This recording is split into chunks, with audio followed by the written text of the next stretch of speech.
God hates a coward. There's a high price for playing it safe. There's a spiritual death that happens when a man refuses to rise, when a husband backs down, when a warrior lays down his sword. It's not always dramatic. Sometimes it's quiet. Sometimes it looks like waiting on God, when in reality, you're just afraid to move, afraid to lead, afraid to fail, afraid to be seen as too bold, too radical, too loud, too different. Let me tell you something right now. God hates a coward. Revelation 21:8 doesn't say God understands a coward. It doesn't say he sympathizes. It says, but the cowardly, the unbelieving, the vile, the murderers, the sexually immoral will be consigned to the fiery lake of burning sulfur. This is the second death. Revelation 21:8, NIV. Who tops the list? Not the murderer, not the adulterer, not the thief, the coward. God put cowardice at the top because it paralyzes potential, aborts assignments, and silences truth. Cowardice is dangerous, not because it's loud, but because it's silent.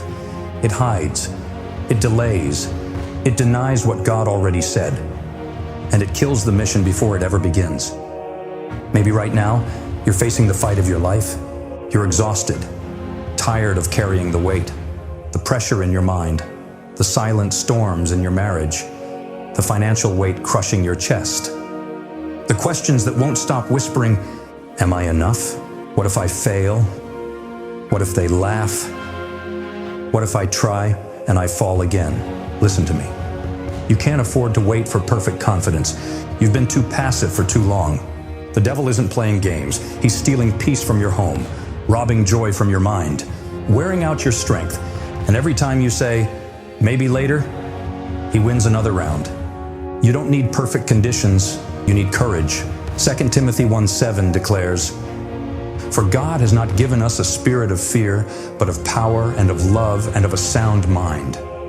Say it out loud. I do not have a spirit of fear. I have power. I have love. I have a sound mind. You are not called to back down. You are called to rise. Joshua 1:9 says, have I not commanded you? Be strong and courageous. Do not be afraid. Do not be discouraged, for the Lord your God will be with you wherever you go. That's not a suggestion. That's not a motivational quote. It's a command. Be strong, be courageous, go. Hesitation is not harmless. It is hell's delay tactic. It's the whisper. Wait till you're ready. Let someone else speak up. Just keep the peace. No need to stir the waters. But every time you hesitate, the enemy occupies ground that belongs to you. You're not called to hide. You're called to occupy until he comes. Proverbs 28:1 says, the wicked flee when no one pursues, but the righteous are bold as a lion. Where are the lions? And where are the men who say, I'm done running, I'm done retreating, I'm done being silent while my family suffers, my children wander, my calling sleeps. If Satan can't steal your salvation, he'll try to steal your boldness. Because a man without boldness is easy to tame. Cowardice today doesn't always look like fear. It looks like a man who stays silent when the truth needs to be spoken. A father who avoids hard conversations with his son. A leader who trades conviction for popularity. A believer who blends in so he won't be criticized. A Christian who's afraid to pray out loud. Cowardice compromises. Cowardice hides behind wisdom, when really it's just fear in disguise. As C.S. Lewis once said, courage is not simply one of the virtues, but the form of every virtue at the testing point. Until you are tested, you don't know if you're courageous or just comfortable. You feel the war inside you. You want to move forward, but you're pulled by insecurity. You want to speak truth, but you're gripped by fear of rejection. You want to take the lead, but shame whispers, who do you think you are? Let me speak truth into your bones. You are the man for the mission. You are the one God chose, and scars and all. You don't need a better past. You need a bolder present. Look at your forefathers in the faith. Moses stood before Pharaoh with nothing but a staff and the word of the Lord. David charged at Goliath, not because he was fearless, but because he had faith. Elijah stood on Mount Carmel alone and called fire down from heaven. And Jesus faced the cross, Not because he didn't feel the weight. He felt every lash, every betrayal, every thorn, but he did not back down. He went forward. Why? Because love is courageous and obedience is stronger than fear. So I ask you, when did you start living like a coward? When did you trade your roar for silence, your sword for excuses, your voice for comfort? God did not create you to live in retreat. You were made to advance. Romans 8:31 says, if God is for us, who can be against us? Say it with me. If God is for me, who can be against me? Don't just say it, believe it. You need a fire in your bones again. You need to stand up in the middle of the storm and say, devil, you don't get my family. You don't get my calling. You don't get my identity. You don't get my future. The Lion of Judah lives in you. You are not timid. You are not broken. You are not cursed. You are chosen. You are armed. You are unstoppable. As General George S. Patton once said, courage is fear holding on a minute longer. Hold on 1 minute longer. Fight one more round. Speak one more word. Take one more step, because on the other side of fear is freedom. God has never lost a battle, and he doesn't intend to start now with you. But you've got to stand up. You've got to decide. No more hesitation. No more excuses. The time is now. The call is clear. The battle is on.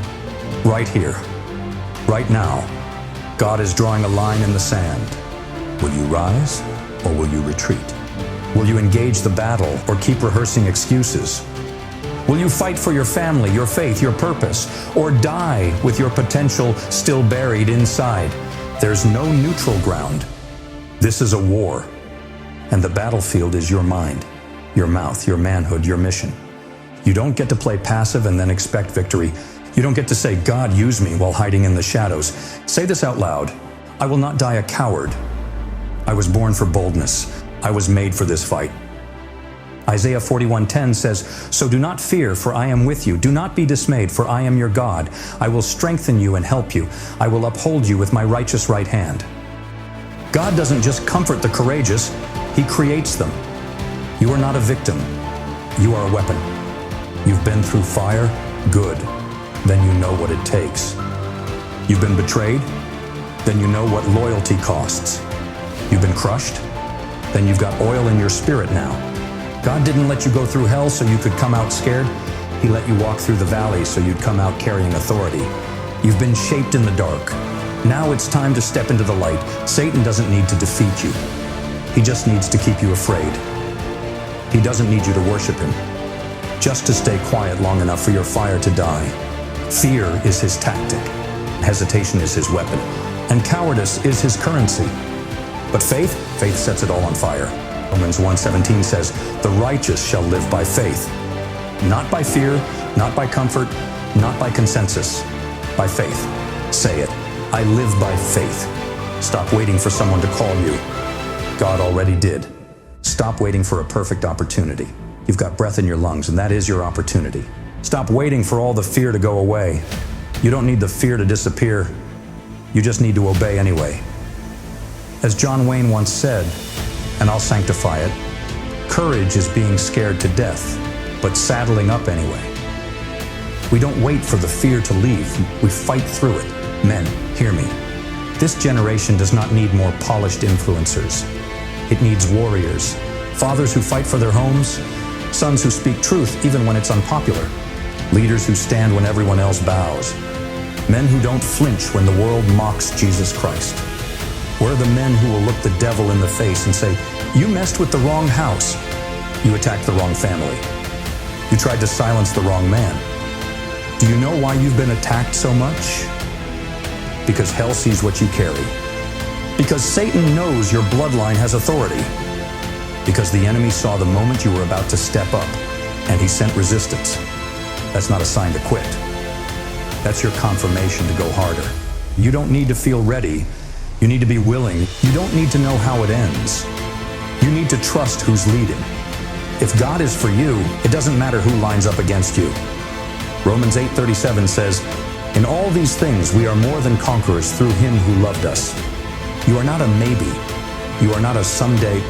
You are more than a conqueror. Stop acting like a stray when you were born of a lion. Jesus is not a weak savior. He's not a soft-spoken philosopher. He is the Lion of Judah. He flipped tables. He silenced storms. He cast out demons. He stared down death and conquered it. That's the spirit inside of you. Not a kitten, a lion. And lions don't ask for permission to roar. Let me tell you what cowardice will cost you. The peace that comes from obedience. The blessing of legacy. The honor of standing before Jesus and hearing, "Well done." The souls tied to your voice. The generations who needed your stand to start their own. Cowardice costs more than courage ever will. Don't look back in 10 years and wonder what could have been. If you had just spoken. If you had just moved. If you had just believed. Regret is the tombstone of the man who stayed safe. But boldness builds altars. Boldness leaves legacy. Boldness changes bloodlines. Boldness shakes hell. This is your moment. Don't wait for another confirmation. You are it. Don't wait for someone else to go first. You go. Don't wait for fear to leave. Walk through it. Stand up. Square your shoulders. Lift your head and declare this now. I will not be a coward. I will be courageous. I will fight the good fight of faith.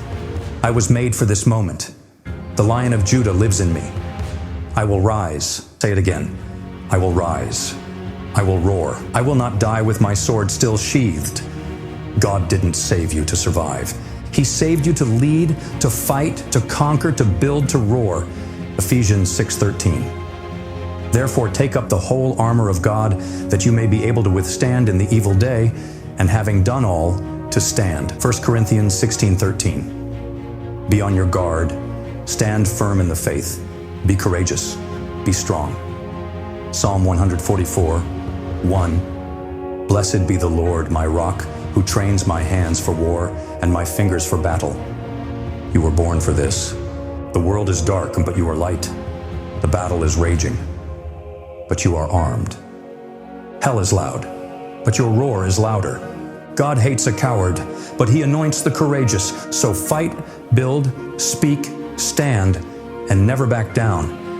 Because warriors don't die quietly. They leave a roar that echoes through eternity. If this message stirred something in you, subscribe to the channel. Like this video. It helps us to spread the gospel around the world. Share your journey or encouragement in the comments below.